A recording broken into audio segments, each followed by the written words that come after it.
Alors je ne sais pas si vous me voyez bien parce que je suis inondé de soleil, je vois à peine la caméra. Je suis dans un endroit très ensoleillé en fait, là où j'ai choisi d'habiter, ici en Suisse, dans les montagnes, dans cette région, la région la plus ensoleillée de Suisse. Et on dit qu'il y a plus de soleil ici qu'à Alger, donc je ne sais pas. En tout cas, c'est très agréable. Et je voudrais faire cette vidéo suite à la vidéo de la semaine passée où j'ai eu pas mal de réactions sur notamment, j'avais parlé du détachement dans ma dernière vidéo. Et également, j'offre mon livre Le bonheur ou le stress, la décision de chaque instant. Vous pouvez le télécharger gratuitement si ça vous intéresse dans la dernière vidéo. Alors dans cette vidéo, je voudrais vous parler, je voudrais vous donner un conseil en fait, car je vois beaucoup de souffrance autour de moi et pour avoir vécu moi-même une expérience difficile récemment, un conseil important que vous avez déjà souvent entendu parler, vous avez souvent entendu autour de vous ce conseil, je pense, c'est ne vous attachez surtout pas. Surtout ne vous attachez pas. Pourquoi je dis ça? On le sait, c'est de bon sens de le dire, on l'entend souvent autour de nous, c'est l'attachement crée la souffrance. D'ailleurs, dans le bouddhisme, on dit le désir crée la souffrance, l'attachement crée la souffrance. Alors on entend ça et puis finalement on sait, on connaît cette phrase, mais ce que je vois moi autour de moi, et je le vois dans ma propre vie aussi, c'est qu'on s'attache quand même en fait. On s'attache à des gens, on s'attache à une maison, on s'attache à des amis, on s'attache à nos enfants, on s'attache à une idée, à un rêve, on s'attache au passé, on s'attache à une situation. Et on s'attache à nos compétences, on a des habitudes. Et en fait, tous ces attachements créent de la souffrance. Pourquoi? C'est intéressant de comprendre pourquoi l'attachement crée de la souffrance. Parce que, en fait, il y a deux raisons, et vous avez sans doute réfléchi déjà à ça. La première raison, c'est qu'en fait, les choses ne durent pas, tout simplement. Vous avez constaté, c'est aussi de bon sens de le dire, c'est-à-dire que rien ne dure. Vos enfants vont grandir et vont partir un jour. On s'attache à des gens comme nos enfants, nos familles ou nos amis ou une personne en particulier, mais ces personnes vont de toute façon un jour partir parce qu'elles vont mourir ou elles vont quitter l'endroit où vous êtes. Les enfants grandissent et s'en vont, ils font leur vie. On s'attache à un travail mais on n'est pas sûr de le garder, surtout dans la période actuelle et souvent c'est pas le cas. On s'attache à une maison mais on peut très bien elle peut très bien disparaître, ça ne dure pas toujours. On s'attache à une histoire d'amour, à un rêve. Et ça nous est tous arrivé que ça ne dure pas en fait, et on le voit, ça ne dure pas. Rares sont les couples qui n'ont jamais changé, ils sont toujours restés ensemble, c'est de plus en plus rare. Ça c'est la première chose, c'est que les choses ne durent pas. Et la nature nous montre ça, on peut s'attacher à une belle fleur, il y a des poésies là-dessus, sur la rose, une belle fleur, et puis cette fleur elle va faner un jour, et elle va disparaître. Et donc ça ne dure pas, rien ne dure, la vie ne dure pas, le plaisir extraordinaire ne dure pas, tout a une fin en fait. Et la deuxième chose, la deuxième raison, c'est qu'on ne contrôle rien non plus. Non seulement ça ne dure pas, mais en plus on ne le contrôle pas. Tout ce que je viens de citer, on ne contrôle pas. On ne contrôle pas les gens, on ne contrôle pas nos enfants, en tout cas au début un petit peu, mais après plus beaucoup. Surtout on s'en rend compte à l'adolescence. Et puis on ne contrôle pas l'autre, le partenaire, on ne contrôle pas notre patron qui maintient notre travail, on ne contrôle pas la situation économique. On ne contrôle pas grand-chose et au final on ne contrôle vraiment pas grand-chose du tout. Et la clé c'est d'accepter que les choses ne durent pas et qu'on ne contrôle pas au plus les choses ou les gens auxquels on est attaché. Ça, c'est la première clé. C'est ce qu'on dit dans le bouddhisme et dans d'autres spiritualités, c'est qu'en fait, tout est impermanent. Et quand on a vraiment compris ça, pas juste intellectuellement, mais le comprendre vraiment, que tout est impermanent. Tout est impermanent. Il y a une seule chose qui n'est pas impermanent, c'est l'impermanence elle-même. L'impermanence est permanente.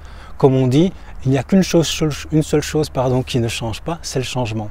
C'est-à-dire qu'en fait, tout dans l'univers nous montre que rien ne dure, que tout meurt, tout se transforme. La nature nous montre ça avec les saisons, avec les plantes et les végétaux qui montent, qui naissent, et puis qui croient, et puis qui décroît, qui fanent. Rien ne dure. Et si on le savait, au début, avant de commencer quelque chose, ce serait déjà plus intéressant, on souffrirait moins. Quand j'achète une maison, je sais que je peux la perdre et je vais peut-être un jour ne plus être dedans. Quand je commence une relation, alors c'est pas être défaitiste, c'est juste être réaliste. Je commence une relation, je suis dans un amour extraordinaire, et un jour ce sera fini. Un jour la personne partira, ou je partirai. Un jour ce sera fini. Même si j'ai pas envie de partir, elle partira peut-être la personne.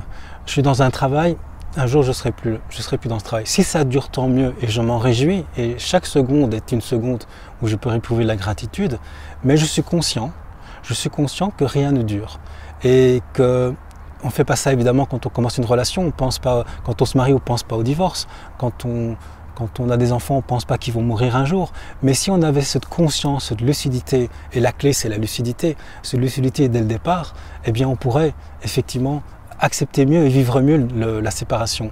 ou que la personne s'en aille, ou un deuil. On serait moins en dépendance affective, vous voyez.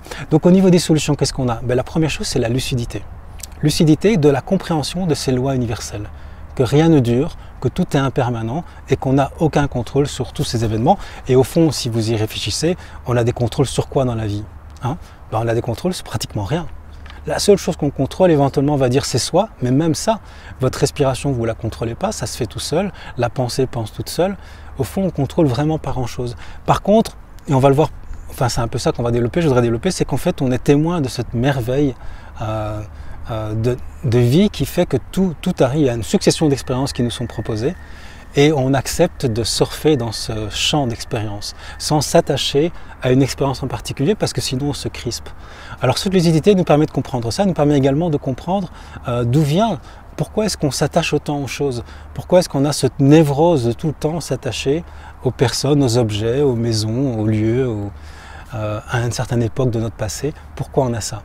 Mais c'est important de le comprendre parce que ça nous permet d'éviter de courir après une illusion. Parce qu'en fait, on court après une illusion quand on s'attache à quelqu'un, quand on s'attache à quelque chose. On cherche quelque chose à travers ça. Et qu'est-ce qu'on cherche? On cherche une forme de sécurité, on cherche une forme de chaleur humaine, on cherche une forme de connexion qui fait référence à quelque chose qu'on a connu, pas consciemment, mais c'est en nous, c'est dans nos cellules, c'est dans ce qu'il y a de plus profond en nous.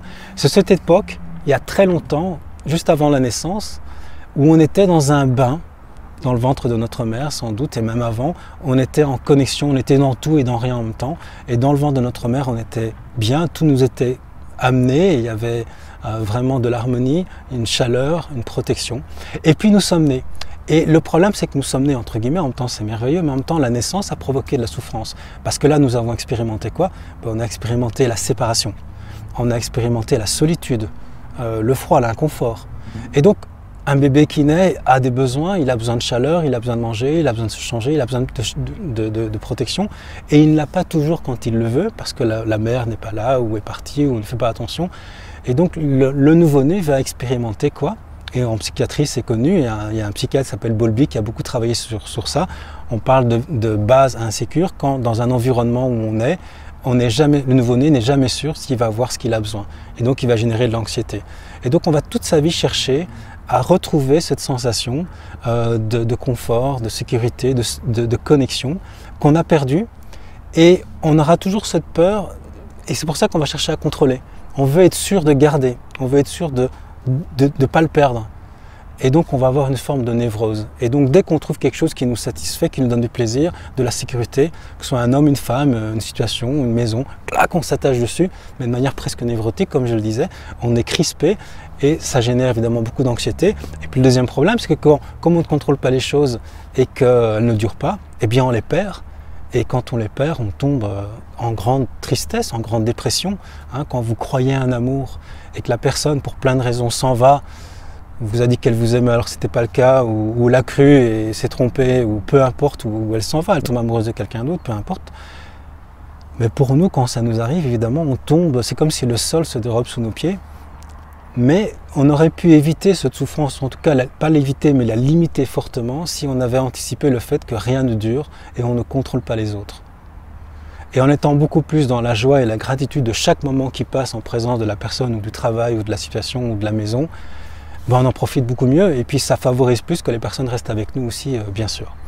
Alors ça, c'est une première chose, c'est vraiment de cette lucidité, de comprendre d'où ça vient et arrêter de courir après les illusions. Et puis une deuxième solution, un deuxième remède pour moins souffrir de l'attachement, ne pas en être esclave, c'est justement de développer un peu son opposé. Et son opposé, puisque c'est la peur, l'attachement, eh bien ça va être la confiance, de développer de la confiance. La confiance en quoi? La confiance en deux choses. La confiance dans le monde et en soi. Dans le monde, pourquoi? Parce que remarquons que quand on s'attache aux choses, c'est parce qu'en arrière-plan, on a une vision du monde de la rareté. J'en ai souvent parlé dans mes vidéos. C'est-à-dire qu'en fait, on considère que c'est rare, c'est difficile d'être heureux, c'est rare les bons moments, les personnes. Il y a même des gens qui croient à la flamme jumelle, il n'y en a qu'une sur Terre de personnes qui me correspondent. Et je m'accroche à la personne, ou à la maison, ou à la situation, ou au travail. Et en fait, cette vision de la rareté provoque de la crispation, provoque de l'anxiété et même de l'agressivité si on menace de prendre ce à quoi on tient. Un peu comme le chien qui aboie parce qu'on s'approche de son os. Et donc cette vision de la rareté, elle n'est pas du tout rationnelle, car le monde et la nature, encore une fois, nous montrent que c'est tout le contraire. C'est qu'en fait, on est dans un monde d'abondance. Et l'abondance est partout autour de nous, l'abondance d'expérience.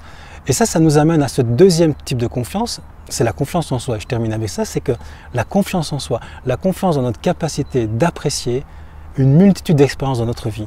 La confiance en notre capacité de pouvoir supporter toutes les naissances et toutes les morts auxquelles on va être confronté dans la vie. Car ma jeunesse n'existe plus, mon enfant quand il était jeune ça n'existe plus, tout ça est mort et en permanence je suis confronté à la mort autour de moi, la mort d'événements, de situations qui ne reviendront plus jamais, mais également en permanence je suis confronté à la naissance d'autres choses, d'autres expériences. Et donc j'ai confiance, et c'est une décision à prendre aussi, en ma capacité d'apprécier toutes ces successions de naissances et de morts, d'apprécier ces multiples expériences qui vont m'être proposées dans la vie, et je ne m'accroche pas sur une en particulier. Parce que en plus, si je m'accroche sur une en particulier, même si elle est géniale, c'est un peu comme une drogue, on s'accroche dessus, mais on rate plein d'autres choses à côté. Et en plus, ça crée de la dépendance et donc de la souffrance. Donc j'ai confiance dans ma capacité de vivre dans un monde d'abondance où je vais recevoir, on va entre guillemets comme proposer, une multitude d'expériences, comme des vagues qui montent et qui descendent, il y aura des naissances, il y aura des morts, et à chaque mort, il y aura une naissance qui va suivre. Et donc je suis confiant dans cette capacité à vivre ça. Et c'est ça, être humain, c'est pas forcément être tout le temps dans un endroit, dans un cocon préservé où on ne souffre jamais, c'est vivre des expériences et c'est grandir, croître, parce que dans la nature, on le voit aussi, c'est soit on croît, soit on décroît. Une plante, elle croît et puis elle décroît, mais c'est jamais stable. La plante, elle est soit en train de grandir, soit en train de mourir. Donc rien n'est stable. Et la stabilité, la sécurité qu'on cherche à travers une maison, une famille, un couple, n'importe quoi, un travail, c'est illusoire. Donc soit on croît, soit on décroît. Et ça nous amène, et je termine avec ça vraiment, parce que c'est intéressant cet élément aussi, c'est la souplesse. La souplesse à avoir pour toujours croître. Toujours croître. Parce que si on ne croit pas, on décroît. Si on ne se grandit pas, si on ne croit pas, on est en train de mourir, on est en train de se faner, on est en train de s'étioler, on est en train de se flétrir. Et donc, la science, la biologie nous montre que c'est possible. J'ai d'ailleurs fait une formation sur le sujet, une formation qui explique comment on peut se guérir de maladies, comment on peut transformer sa vie, avoir plus de confiance, moins de stress, grâce au pouvoir de la neuroplasticité cérébrale, au pouvoir de la répétition mentale, de la visualisation, et grâce également à la compréhension de l'épigénétique. Donc cette formation qui s'appelle Utiliser le pouvoir du placebo, donc je mets le lien en dessous de la vidéo si ça vous intéresse. Et donc les neurosciences nous montrent quoi? C'est qu'en fait notre cerveau est neuroplastique, ça veut dire qu'il se modèle en permanence, il change en permanence en fonction des événements qu'on arrive à digérer autour de nous. Et parfois il reste crispé, il reste bloqué dans le passé. Et l'idée c'est d'avoir une souplesse neuronale également. Et cette souplesse neuronale vient de ces principes que j'ai expliqués tout à l'heure, l'acceptation de l'impermanence, l'acceptation qu'on ne contrôle rien, l'acceptation qu'il y aura une succession d'expériences et qu'il y a une abondance autour de nous, et la confiance que j'ai de pouvoir traverser toutes ces expériences. Et c'est la souplesse, l'entraînement à la souplesse qui va me permettre de pouvoir jouir de cette abondance et de cette impermanence. Et ça se voit dans le cerveau, un cerveau peut, à tout âge, même des gens qui sont très âgés, peut créer de nouvelles connexions. Des nouvelles connexions qui sont liées à des nouvelles pensées, des nouvelles compréhensions du monde en permanence. Par contre, un cerveau va s'arrêter il va y avoir moins de nouvelles connexions, il va se figer en quelque sorte, et on voit des gens qui se figent même physiquement parce qu'on ralentit, on se crispe sur notre petit travail, notre petite maison, puis notre petite pension, puis on ne bouge plus du tout, on ne fait plus rien, il n'y a plus de nouvelles expériences.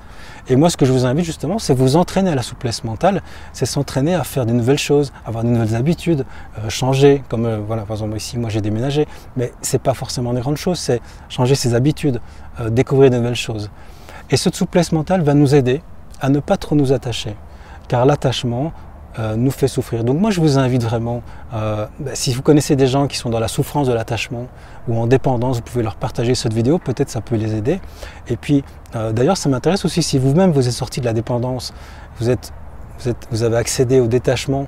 Le détachement ne veut pas dire je m'en fous, je ne veux plus en profiter, c'est juste j'en profite mais je n'en suis pas esclave. Je ne suis pas possédé parce que je possède.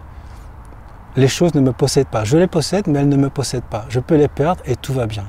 Et c'est ce que je vous Moi, c'est ce que je vous souhaite en tout cas, c'est de vivre souplement dans ce monde d'abondance.